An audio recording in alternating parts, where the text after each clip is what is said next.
दोस्तों, अगर आप एक सीएससी वीएलई हैं, कॉमन सर्विस सेंटर संचालक हैं, तो आप सभी के लिए बड़ी अपडेट निकल के आ चुकी है। सीएससी डिजिटल सेवा पोर्टल में एक और नया सरकारी काम है, जहां पर आप सभी लोगों का रजिस्ट्रेशन करके काफ़ी अच्छी इनकम को जनरेट कर सकते हैं। तो अगर आप एक वीएलई हैं तो वीडियो को शुरू से लेकर अंत तक देखना। यह वीडियो आप सभी के लिए काफ़ी ज़्यादा काम की रहने वाली है। तो सबसे पहले आपको अपनी सीएससी आईडी पासवर्ड से डिजिटल सेवा पोर्टल के अंदर लॉगिन हो जाना है। लॉगिन हो जाने के बाद आप सभी को यहाँ पर सर्विसेज वाले ऑप्शन पे क्लिक करना है। जब आप इस पर क्लिक करोगे, इस पर क्लिक करने के बाद सीएससी के अंदर जितनी भी सर्विसेज है वह सभी सर्विस आपकी इस प्रकार से डैशबोर्ड में शो हो जाएगा। अब इससे आप इस प्रकार से स्क्रॉल करते हुए नीचे आएंगे तो यहाँ पे आपको एक सर्विस देखने को मिलेगा जो कि गवर्नमेंट सर्विस है, AHIDF लोन स्कीम। इस सर्विस में आप दोस्तों काम करके काफ़ी अच्छी इनकम को जनरेट कर सकते हैं। या कौन सी स्कीम है और किस प्रकार से आप यहाँ पे रजिस्ट्रेशन कर सकते हैं, इससे लोगों को क्या लाभ मिलेगा, इसके विषय में जानेंगे। और यहाँ पर देखेंगे गवर्नमेंट लिखा है, यानी कि ये सर्विस जो है पूर्णतः यह गवर्नमेंट सर्विस है। ठीक है, तो यहाँ पे आपको क्लिक हेयर वाले ऑप्शन पे क्लिक कर देना है। जैसे ही आप यहाँ पे क्लिक हेयर वाले ऑप्शन पे क्लिक करते हैं, इतना क्लिक करने के बाद आप सभी के सामने इस प्रकार से ये पोर्टल ओपन हो जाएगा। पोर्टल ओपन होते ही आप सभी को यहाँ पर साफ साफ दिख रहा होगा दूध, घी, इस प्रकार से। तो यहाँ पे आप आसानी से समझ सकते हैं कि यहाँ पर कौन सा काम होने वाला है। यहाँ पे आप देख पाएंगे दूध है, घी है, इसके साथ ही साथ यहाँ पे कुछ इस प्रकार से जितने भी डेयरी फार्म वाले व्यक्ति हैं उनका आप यहाँ पे रजिस्ट्रेशन कर पाएंगे। ठीक है, तो यहाँ आप देख पाएंगे साफ साफ लिखा हुआ है animal husbandry infrastructure development fund. ठीक है, यानी कि AHIDF, यानी कि जो भी किसान या फार्मर जो कि गाय या भैंस या किसी प्रकार के जो दुग्ध पालन का काम करते हैं और उनको अगर लोन की ज़रूरत होती है तो आप इस साइट के माध्यम से उनके लिए लोन अप्लाई कर सकते हैं। तो सबसे पहले आपको अप्लाई करने के लिए यहाँ पर आपको एक ऑप्शन मिलता है डिजिटल सेवा। ठीक है, आपको इस पर क्लिक करना है। फिर आपको ऑप्शन दिखाई देगा अप्लाई फॉर लोन, आप इस पर क्लिक करेंगे। इस पर आप क्लिक करोगे तो आप सभी के सामने इस प्रकार से जो है एक नया टैब ओपन हो जाएगा। यहाँ पे मैं अप्लाई फॉर लोन पे क्लिक कर देता हूँ। इस प्रकार से आपको नया ऑप्शन आएगा। अब यहाँ पर आपको सर्वप्रथम जो है इस प्रकार से जो है कस्टमर का, यानी कि जिसका आपको आवेदन करना है उसका मोबाइल नंबर डालेंगे। आई एम नॉट ये रोबोट पे क्लिक करेंगे और रिक्वेस्ट OTP पर आप क्लिक करेंगे। तो जैसे ही आप नंबर डाल के लॉगिन करते हैं, नंबर डाल के लॉगिन करने के बाद आप सभी के सामने इस प्रकार से एप्लीकेशन इन्फॉर्मेशन आ जाएगा। तो यहाँ पर आपको जो है उस व्यक्ति की कंप्लीट इन्फॉर्मेशन देनी होगी, जैसे कि उसका नाम, अगर उसका जो है प्रोपराइटरशिप में है तो इस पर क्लिक करेंगे। अगर वो सिंगल खुद से काम कर रहा है तो इंडिविजुअल पे क्लिक करेंगे, या पार्टनरशिप में है या कंपनी है तो जो भी है उसका आप सिलेक्शन यहाँ से करेंगे। जैसे कि अगर वो सिंगल व्यक्ति कर रहा है अकेले खुद का तो इंडिविजुअल को सिलेक्ट करेंगे। इसके बाद यहाँ पर कैटेगरी ऑफ प्रपोज्ड इंफ्रास्ट्रक्चर है।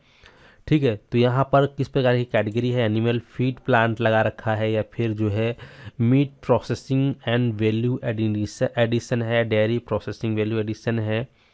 तो इनमें से जो भी आपका कैटेगरी है वो कैटेगरी आप यहाँ से सेलेक्ट करोगे। एक्टिविटी में आप इस प्रकार से क्या इसकी एक्टिविटी है, रेशियो क्या है, इस्टेब्लिशमेंट क्या है उसको आप सेलेक्ट करेंगे। सब कैटेगरी उसकी क्या है वो यहाँ पे डालेंगे। इसके बाद यहाँ पर एलिजिबिलिटी अंडर HIDF स्कीम के अंतर्गत इस प्रकार से आपको ऑप्शन देखने को मिलेगा। तो यहाँ पे आप इंडिविजुअल एंटरप्रेन्योर पे क्लिक करेंगे अगर आपने यहाँ पे फर्स्ट में इंडिविजुअल को सिलेक्ट कर रखा है। अगर आपने प्रोपराइटरशिप पे क्लिक किया है तो आप सेकंड को सिलेक्ट करेंगे। पार्टनरशिप में है तो प्राइवेट कंपनी, इस प्रकार से आप सिलेक्ट कर सकते हैं। इसके बाद नीचे आएंगे एप्लीकेशन डिटेल्स में। इस प्रकार से अब यहाँ पर आपको प्रॉपर डिटेल्स फिलअप करनी होगी। तो यहाँ पर हमने ऑलरेडी डिटेल्स को फिलअप कर लिया है। ठीक है, इसके बाद आप सभी स्क्रॉल करते हुए नीचे आएंगे, यहाँ आओगे। यहाँ पर आपको प्रॉपर तरीके से अपना जो है लॉन्गिट्यूड लैटिट्यूड को सिलेक्ट करना होगा और आपका टोटल कॉस्ट प्रोजेक्ट का कितना टोटल कॉस्ट पड़ रहा है वो आप यहाँ डालेंगे। लोन अमाउंट कितना आपको चाहिए वो आप यहाँ डाल सकते हैं। प्रोसेसिंग कैपेसिटी पर अनुम कितनी है वो आप यहाँ डाल देंगे।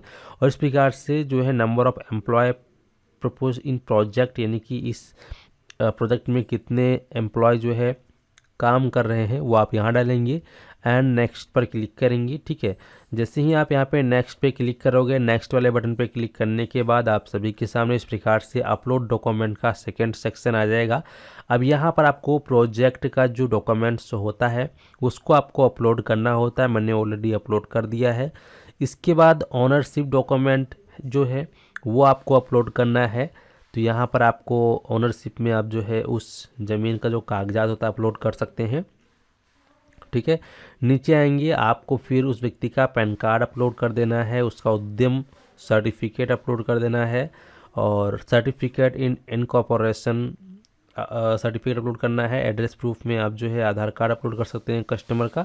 इसके बाद फिर आप सभी स्क्रॉल करते हुए नीचे आएंगे। अब यहाँ पे जो जो चीज़ में यहाँ पर रेड मार्क लगा है, ठीक है, वो सभी डिटेल्स आपको फिलअप करना मैंडेटरी है। तो यहाँ पे पैन कार्ड या आधार कार्ड का जो चीफ प्रमोटर है उनका डालेंगे, चीफ प्रमोटर का पैन कार्ड आधार कार्ड, ठीक है, CB डालेंगे। इसके बाद यहाँ फोटोग्राफ चीफ प्रमोटर डालेंगे, फिर आप नेक्स्ट पर क्लिक करेंगे।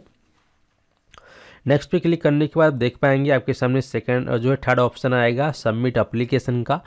तो यहाँ पर देखोगे आपको कौन से बैंक में पैसे को लेना है, यानी कि लोन जो है आप कौन से बैंक में लेना चाहते हैं वो आप यहाँ से इस पर टिक करोगे, और फिर यहाँ पर जो है आप उस बैंक को सिलेक्ट करोगे। जैसे कि फॉर एग्जांपल मैं एक्सिस बैंक को सिलेक्ट कर लेता हूँ, या आपका जो भी बैंक अकाउंट है अपना बैंक अकाउंट यहाँ से आप सेलेक्ट कर लेंगे।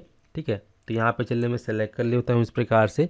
उसके बाद उस बैंक का FSC कोड यहाँ डालेंगे, ब्रांच का नाम आप यहाँ डालेंगे, डिक्लेरेशन में यहाँ पे आप टिक करेंगे। ठीक है, और यहाँ पर फिर आपको सबमिट पे क्लिक करना है। ऐसे ही आप सबमिट करेंगे, आप सबमिट करते ही आपका एप्लीकेशन सक्सेसफुली सबमिट हो जाएगा।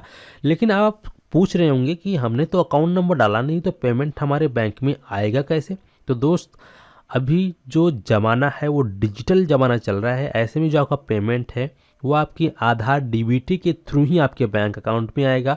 तो आपको वही बैंक यहाँ पे सेलेक्ट करना है जो बैंक में आपका आधार DBT सक्रिय है। ठीक है, और यहाँ पे आपका वही FSC कोड डालेंगे उसी बैंक का, और उसी बैंक का आपको ब्रांच सेलेक्ट करना है। फिर यहाँ पे टिक करेंगे और सबमिट करेंगे। सबमिट करते ही आपको एक रेफरेंस में मिल जाएगा और आपका एप्लीकेशन प्रोसीड हो जाएगा, जिसके बाद फिर आप सभी यहीं से अपना एप्लीकेशन का स्टेटस चेक कर सकते हैं। आपका एप्लीकेशन वेरिफिकेशन होगा, अगर वेरिफिकेशन में सब कुछ डिटेल सही पाया जाता है तो आपको लोन अप्रूव कर दिया जाएगा। ठीक है, तो इस प्रकार से आप सभी यहाँ से बहुत ही आसानी से एनिमल हस्बेंड्री एंड डेयरिंग के थ्रू जो है लोन कस्टमर को दिलवा सकते हैं।